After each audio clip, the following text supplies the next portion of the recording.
नमस्कार, आपके साथ मैं हूं सबीना तामंग देशमुख। देश के नंबर 1 हिंदी न्यूज चैनल के नंबर 1 शो कच्चा चिट्ठा में स्वागत है आपका। गाजा के अल शिफा अस्पताल से चौंकाने वाली तस्वीर सामने आई। इजरायली सेना ने जो वीडियो जारी किया उसमें हमास के छुपाए हथियारों का बड़ा जखीरा दिखाई दे रहा है। इजरायली सेना अस्पताल को इंच दर इंच खंगाल रही है, यानी बेहद करीबी से। और दूसरी तरफ हमास के टॉप लीडर्स इस्माइल हानिया की तलाश में उसके ठिकाने पर इजरायली एयरफोर्स के फाइटर जेट ने बम बरसा दिए हैं।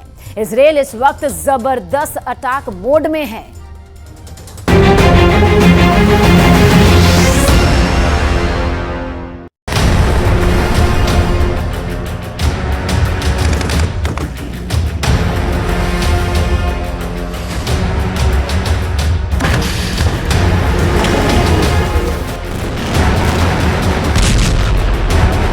इजरायल का मोस्ट वांटेड आतंकवादी।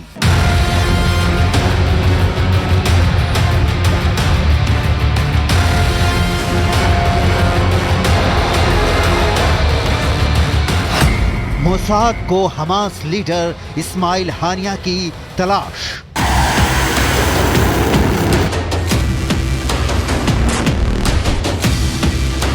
इजरायल ने हानिया के घर की फाइटर जेट से बमबारी।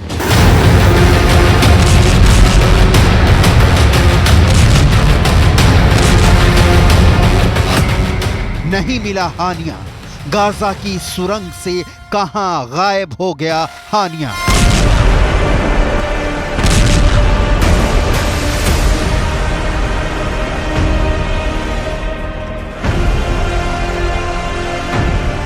कनेक्शन समझिए।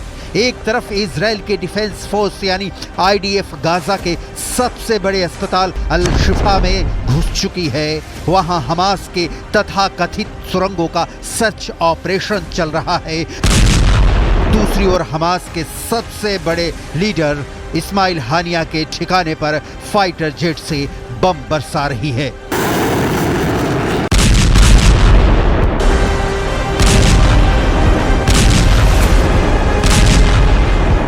इस्माइल हानिया जिसके हाथों में हमास की कमान है, जो most wanted Osama bin Laden के मारे जाने के खिलाफ है, जिसके दुनिया के कई मुस्लिम देशों में अच्छे ताल्लुकात हैं, कभी कतर कभी तुर्की में रहने वाला इस्माइल हानिया इस वक्त कहां है? इसके डिटेल में जाने से पहले हानिया के घर पर हुई फाइटर जेट के हमले की रिपोर्ट देख लेते हैं।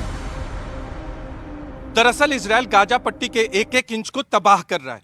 दरअसल इस्माइल हानिया की तलाश में फाइटर जेट से भी इजरायल ने बम बरसाए हैं, लेकिन अब तक इस्माइल हानिया का पता नहीं है। और इजरायल का दावा है कि इस घर में वो अपने आतंकियों के साथ बैठक करता था। दरअसल बीच में खबरें आई कि वो एक बंकर में छिपा है। बंकर का संपर्क भी काटा गया, लेकिन बावजूद इसके पूरी तरह से इस्माइल हानिया अब तक इजरायल की पकड़ से बाहर है और अब तक उसकी तलाश इजरायल नहीं कर सका है। इजरायल के लिए क्यों इतना अहम है इस्माइल हानिया का पकड़ा जाना? हानिया को जिंदा या मुर्दा पकड़ने से इजरायल को कैसे होगा फायदा? हानिया के खिलाफ इजरायल के पास क्या सबूत हैं? हमास का टॉप लीडर हानिया इस वक्त कहां छुपा है? इन सारे सवालों का जवाब डिटेल में जानेंगे, लेकिन उसके पहले उस अल शिफा अस्पताल के एमआरआई मशीनों की बात, जिसकी आड़ में हमास ने हथियार छिपाए थे। इजरायली फोर्स ने अल शिफा अस्पताल में सर्जरी रूम में मशीनों के पीछे हमास के हथियार गोदामों की तस्वीरें पेश की हैं। इन तस्वीरों में दिख रहा है कि कैसे हमास ने अस्पताल में कई जगहों पर जखीरे जुटा रखे हैं। इन हथियारों की डिटेल आगे दिखाएंगे। उसके पहले अस्पताल में जारी इजरायल के ऑपरेशन की डिटेल देख लीजिए। गाजा के अल शिफा अस्पताल में आईडीएफ का ग्राउंड ऑपरेशन जारी है। इजरायल के कई टैंक अस्पताल कैंपस में मौजूद हैं। इजरायली सेना का दावा है कि अस्पताल में हमास के हथियार, खुफिया सामान और कई मिलिट्री इक्विपमेंट्स मिले हैं। इजरायल का दावा है कि अस्पताल में हमास का हेडक्वार्टर, इंटेलिजेंस सेटअप और यूनिफॉर्म्स मिले हैं। इजरायल की सेना का दावा है कि हमास ने कई हथियार और ग्रेनेड एमआरआई मशीनों के पास छिपा रखे थे। अल शिफा अस्पताल में इजरायली सेना की एंट्री के बाद गाजा में अब तक का सबसे बड़ा भूचाल आ गया है। हमास को सूझ नहीं रहा कि इसका तोड़ वो क्या निकाले। हमास के हर एक कमांडर इजराइल के टारगेट पर हैं। स्कूल, अस्पताल और शरणार्थी शिविर तक पर इजराइल हमले कर रहा है और ये कहते हुए हमला कर रहा है कि हमास के आतंकी इंसानी ढाल बनाकर छिपे हुए हैं। गाजा पट्टी के जर्रे जर्रे में इजराइल बारूद बिछा रहा है, चाहे अस्पताल हो या हमास नेता इस्माइल हानिया का ठिकाना। दरअसल इजराइल का एक ही टारगेट है कि अपने बंधकों को छुड़ाना, जिनकी संख्या 240 के करीब है। और इसके लिए इजराइल हमास से दया की मांग नहीं कर रहा, बल्कि हमास को दहला रहा है। अल शिफा अस्पताल पे हमले को भी हमास ने भले ही नरसंहार करार दिया हो, लेकिन अल शिफा अस्पताल के अंदर इजराइल की सेना घुसी और वहां से मिले हमास के हथियार भी इस वक्त इजराइल की सेना के पास हैं। इजराइल 7 अक्टूबर के उस हर गुनहगार की तलाश कर रहा है जिसका हमले में हाथ तो दूर उंगली भर तक शामिल थी। हमास के 60 से ज्यादा कमांडरों को इजराइल की डिफेंस फोर्स मौत की नींद सुला चुकी है। हमास के लड़ाकों की तलाश में इजराइल ने 4000 से ज्यादा हमले किए हैं। इन हमलों में 11,000 से ज्यादा फिलिस्तीनी मारे जा चुके हैं और सिलसिला जारी है। अल शिफा अस्पताल के भीतर पानी नहीं है, बिजली नहीं है। गंभीर हालात में जो मरीज हैं वो दम तोड़ते दिख रहे हैं। लेकिन न हमास बंधकों को रिलीज कर रहा है और न इजराइल हमास की सुरंगें तलाश लेने के दावे के बाद भी अस्पताल को अपने चंगुल से बख्श रहा है। कारण क्या है? पश्चिमी मीडिया में इसे लेकर कई तरह की रिपोर्ट छप रही हैं, लेकिन हल किसी भी पन्ने पर दर्ज नहीं दिख रहा।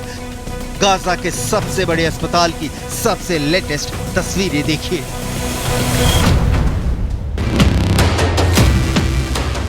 अल शिफा अस्पताल पर हमला होना तय था। यह हमला अब तक टल रहा था क्योंकि मोसाद की रिपोर्ट में यह बात बिल्कुल क्लियर दिखी थी कि इजराइल के पास इस बात के सबूत हैं कि अस्पताल की आड़ में हमास ने कमांड सेंटर बना रखा है। हथियारों का मिलना इस बात के पुख्ता प्रमाण हैं कि हमास ह्यूमन शील्ड का इस्तेमाल कर रहा है। स्कूल, अस्पताल, मस्जिद और शरणार्थी शिविरों को हमास ने छुपने का ठिकाना बना रखा है। इन जगहों पर हमले होने के बाद हमास नरसंहार की नई परिभाषा लेकर सामने आता है। आपको याद होगा कि हमास कह चुका है कि वो 7 अक्टूबर जैसे इजराइल के खिलाफ क्रूर हमले बार बार करेगा जब भी मौका मिलेगा। हमास का मानना है कि इजराइल जैसा देश अस्तित्व में ही नहीं होना चाहिए, क्योंकि इजराइल जिस ज़मीन को अपना कहता है वो दरअसल फिलिस्तीनियों की है। हमास का इरादा क्लियर है, इसीलिए इजराइल का एक्शन भी बिल्कुल साफ है, मतलब गाजा पर कंप्लीट कंट्रोल। हमास के जितने टॉप के लीडर हैं, कुछ देश छोड़ चुके हैं, कुछ पहले से ही कतर और तुर्की में आलीशान बंगलों में डेरा बना चुके हैं, कुछ देश छोड़ने की फिराक में हैं। जो बचे हैं वो अंतिम सांसें गिन रहे हैं, क्योंकि इजराइल की डिफेंस फोर्स की गोली किसी भी वक्त उनके सीने को चीरती हुई आर पार हो सकती है।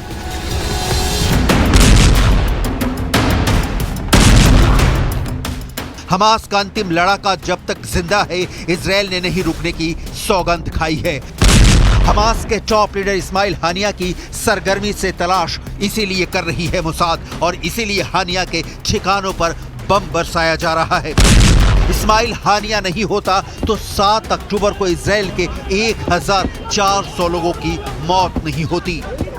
इस्माइल हानिया 7 अक्टूबर के हमले का मास्टरमाइंड है। एनिमेशन के जरिए समझते हैं इस्माइल हानिया की कारस्तानी। 7 अक्टूबर 2023 की सुबह हमास के लड़ाकों ने इजराइल में कत्लेआम मचा रखा था। उसी वक्त कतर के कैपिटल दोहा के एक आलीशान ऑफिस में हमास चीफ इस्माइल हानिया और उनके साथी टीवी चैनल पर सब कुछ देख रहे थे। इस्माइल के चेहरे पर एक सुकून भरी मुस्कान थी। उस खुरी मंजर को देखकर उन्होंने अपने साथियों के साथ सजदा करके अल्लाह का शुक्रिया अदा किया। इस्माइल हानिया पिछले 2 दशकों से हमास को ऑपरेट कर रहा है। पूरे फिलिस्तीन में इस्लामिक स्टेट स्थापित करने का मकसद सामने रखकर इस्माइल हानिया जिहाद छेड़ने की बात करता है, लेकिन इजरायली नागरिकों का खून खून नहीं, उसे पानी दिखता है।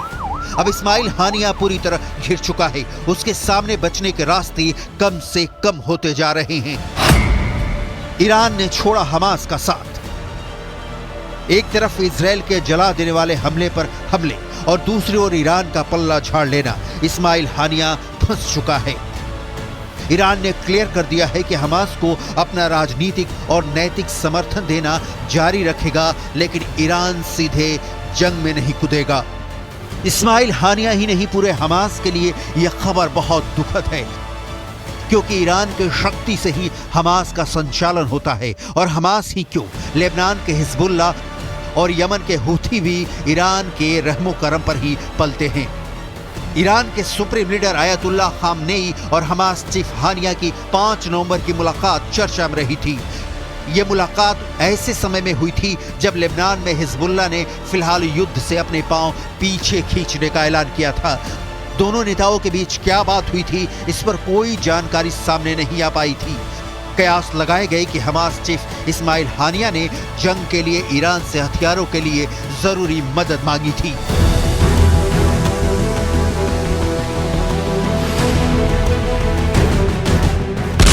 ईरान ने साथ छोड़ दिया है। इस्माइल हानिया के घर बमबारी हो रही है।